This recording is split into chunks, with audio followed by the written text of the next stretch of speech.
Good afternoon, my name's George Northcote and today we're at Whalesback Station. I'm fourth generation of the family to be farming here, currently farming alongside my father on Whalesback and as part of a wider family farming business. The Whalesback is a breeding unit of that wider business and we're a 4,000 hectare property of predominantly hill country with only about 100 hectares of developed area,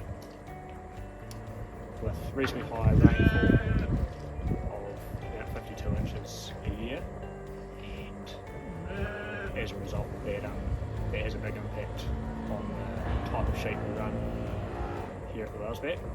So today we've got Mark Ferguson, Next Gen Agri, and his two associates, Miriam and Emma, here classing our rising tulips. So Mark's going through and selecting about 15% of the bottom end to go to the terminal ram and 15% of the top end for small elite flock projects that we're running.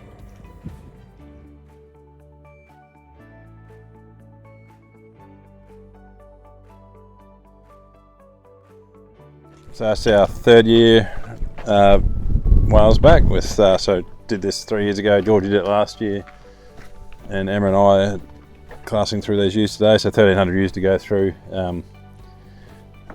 Two-tooth ewes, picking out, so this is the third time we've done the job, and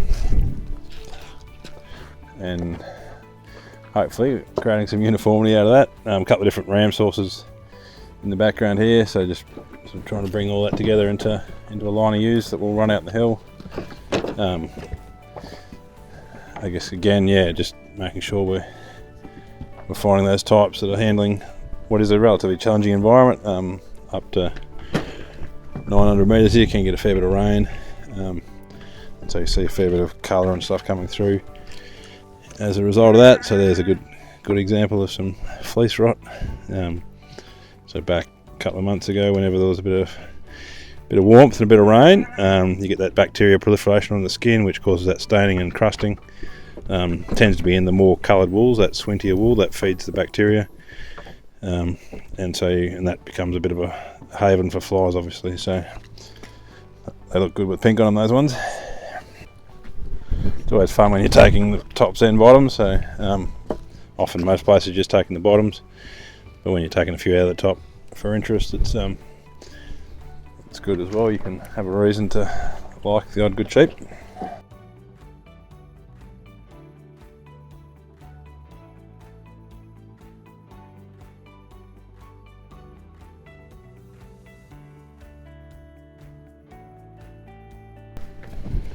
It's not a case of should be a good sheep, opens up alright, but then you've got these big bands of colour in there that is actually very crusty, and so she's just not handling that rainfall at all.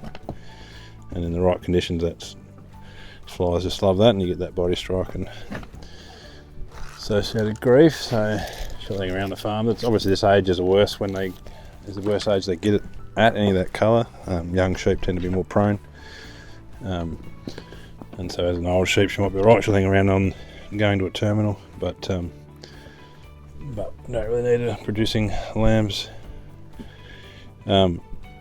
Again, that one's just let a lot of rubbish in, a lot of rain in. Again, we don't really want her breeding a maternal animal.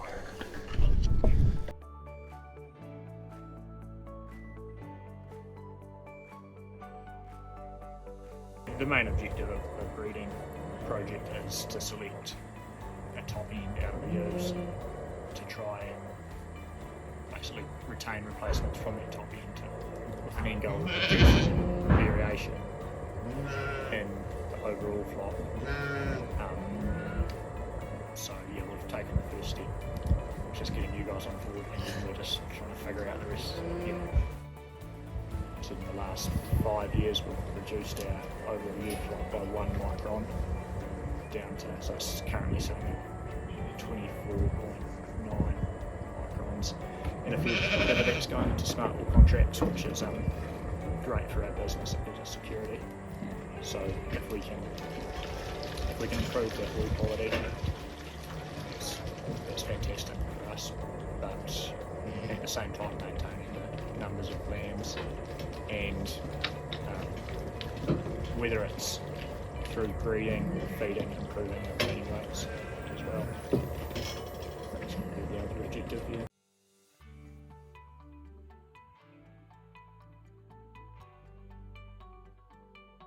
So you talked about the breeding objective. What are the big challenges here? In terms of the property, it's a limited area of flat developed land that can be developed. Yeah.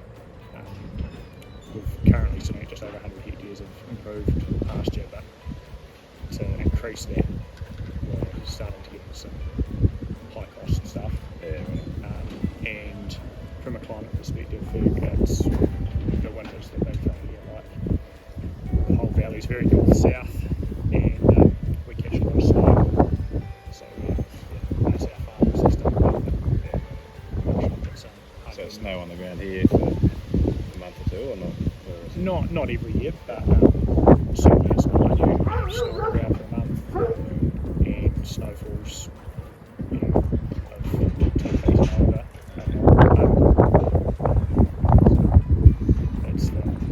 That comes with some major challenges in terms of feeding. So that rainfall, you'd be tempted to be not running final sheep, or is it? Most people probably wouldn't run final sheep Yeah. and a 1200mm rainfall, Yeah. but I guess we are running a sheep that is holding up to it with, and it's getting better in that environment with the work we're doing. Yeah. It's more work running a final sheep, but it is another string to your bow in terms of like another income stream. Certainly if we're getting more wool into contracts, that's worthwhile.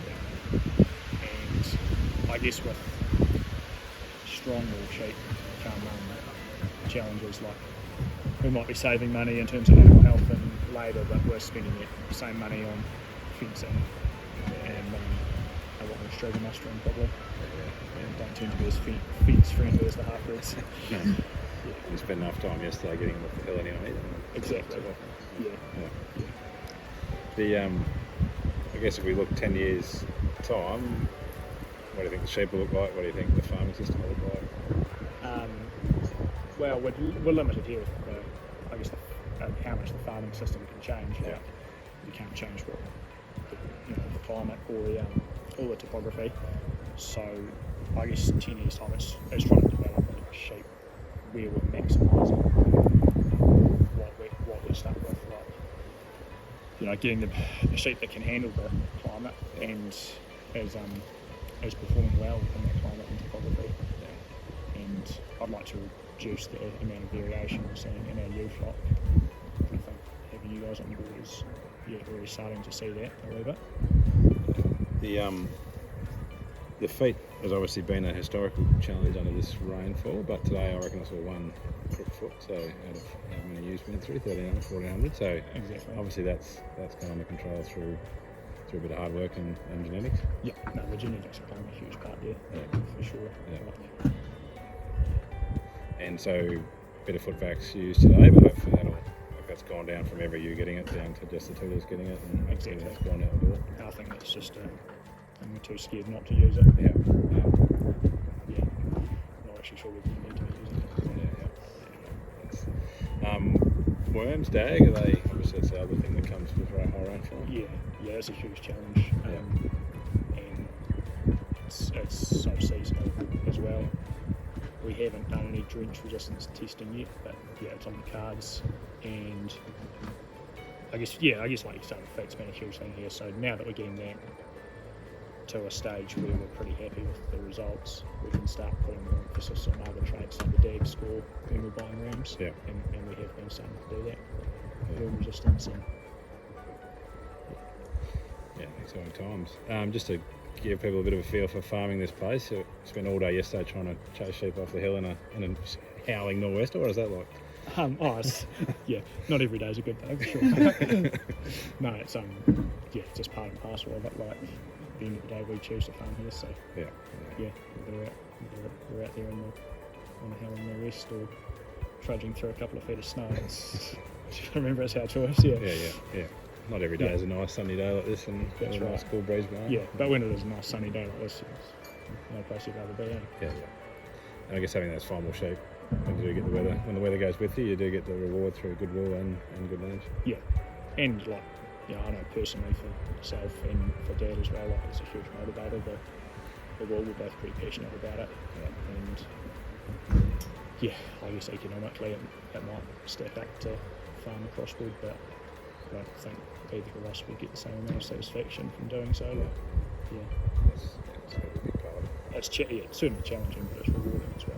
So, Well, thanks, mate. Look forward to see how we go in the next couple of years. It's exciting. Sure.